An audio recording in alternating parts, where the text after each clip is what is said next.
Well, hello folks, how are you doing? Hope you're all doing fine out there and having a good start to the year. Well, I just wanted to do this video today kind of to mark the passing of a rock and roll great, and I think it kind of maybe went a little bit unnoticed, unfortunately. A couple of days ago we lost Sylvain Sylvain of the band the New York Dolls, and I'm sure you've heard of that band even if you haven't heard of him. Really, really important in the history of rock and roll, I think they were. If you haven't heard the New York Dolls, they're kind of like the perfect marriage of the Rolling Stones and Sex Pistols. They were like bang in the middle of that gutsy 60s rock and roll thing and what would later come on to be dubbed punk. Certainly with more, probably better known for the British side of things over here anyway.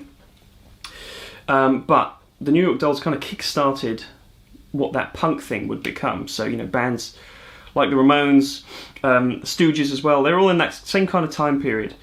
But the New York Dolls always stood out to me, and it's very interesting just, obviously hearing the news, listening to loads of New York Dolls for the past couple of days. Such a great band, and I think if you have heard of the New York Dolls, chances are you'll have heard the first album.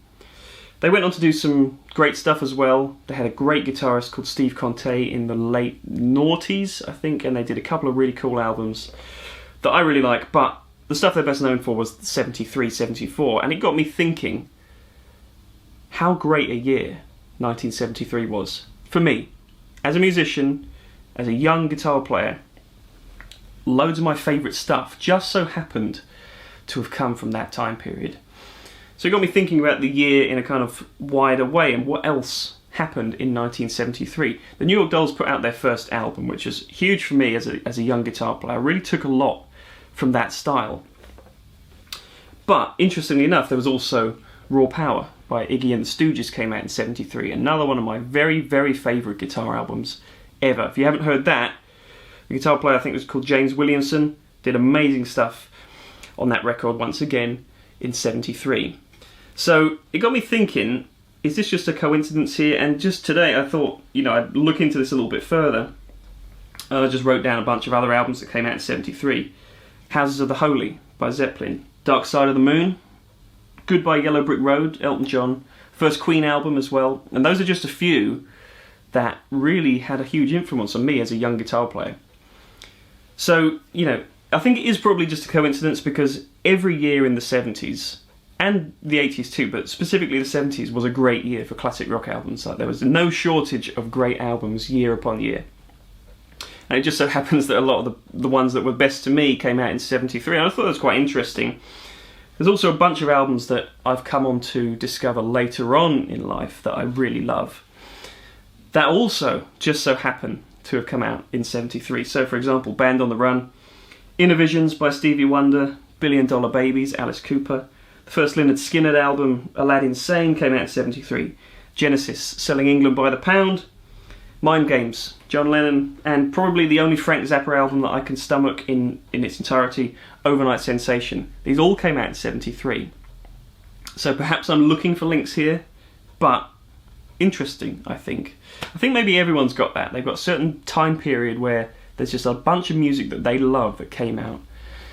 Maybe in a 5-year period. Maybe it's not a specific year for you, but it's quite hard to nail that down. But it just so happens that 73, I think, is probably one of the best years in classic rock history.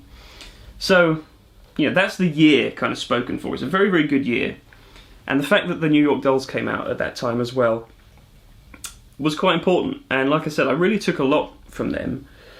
Stylistically, there's something about New York guitar players I've found, because I'm a huge Kiss fan as well, and the same thing applies to them as it does the New York Dolls. Johnny Thunders in the Dolls is kind of the better known guitar player of the two, I think it's fair to say, who died very young, tragically as well.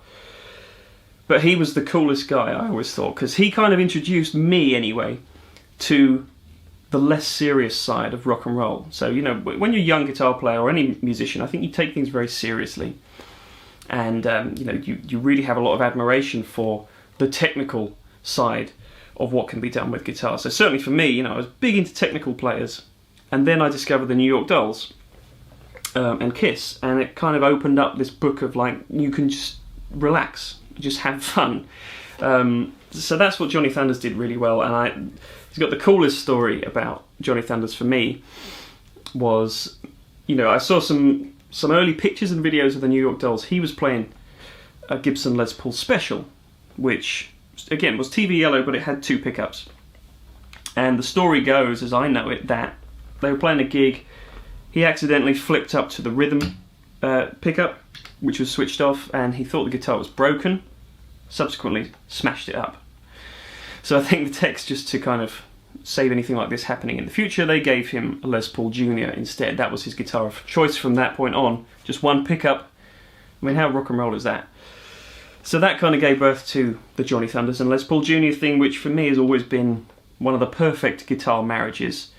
If you've seen any of the videos I've done before where I've talked about Les Paul Jr.'s, you'll know that it's one of my favourite guitars in the world. I've never owned one, and it's a shame. But interestingly enough, it's I think it's the only guitar where I would be comfortable buying an original over a modern repro from the Gibson custom shop, because they're not hugely more expensive, but they've just got all that vibe of being an original 59 Les Paul. It's a 59 Les Paul, just as the bursts that we all revere are, but they're a fraction of the cost, which is a good thing for me, hopefully to be able to attain one day. But yeah, they're such cool things, and I think you could have a lot of fun finding an original one of those, and that's what I intend to do.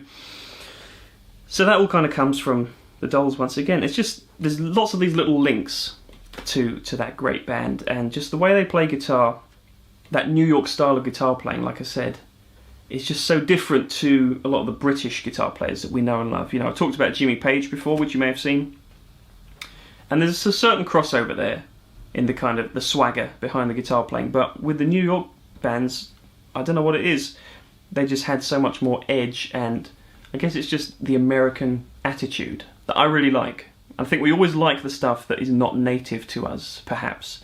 So American guitar players seem very exciting as opposed to the rather contrived and serious British guitarists that we have over here. And it's probably completely the opposite to any American viewers. I'm sure the British guitar players are the exciting ones, maybe. I don't know, but it's certainly the case for me. But, there's a really great mix of all things that come together, and just that is modern day rock and roll. There's so much to thank the American bands for, so much to thank the British bands for, and I think with this unfortunate passing of Mr. Sylvain, it just kind of put things into perspective again. 73, that early 70s time, early mid 70s, is probably my favourite period for rock music ever. The period, if you like. I don't think it'll ever be bettered, because it was so original, it was so fresh. And if you haven't really heard it for yourself, then I can't recommend listening to the Dolls enough. I can't recommend listening to the Stooges, the Raw Power album, enough. Can't recommend listening to early Kiss enough, and Aerosmith, all these really cool bands that were all from that kind of part of the world. There's a lot to be said for that. So I just wanted to do a little video today to thank the New York Dolls for the brilliant music that they made, and it is a great shame. So check out the Dolls if you haven't heard them already. I'm going to have fun playing some more of their kind of music. Thank you very much for watching. Take care of yourselves, and I'll see you very soon. Make sure you're subscribed if you haven't done so already. Like this video, all that good stuff. And comment, by the way, with your thoughts of what do you think is the ultimate year for classic rock music, or just music in general. What music appeals to you the most, and does it have a specific year attached to it? Who knows? Anyway, take care folks, and I'll see you soon.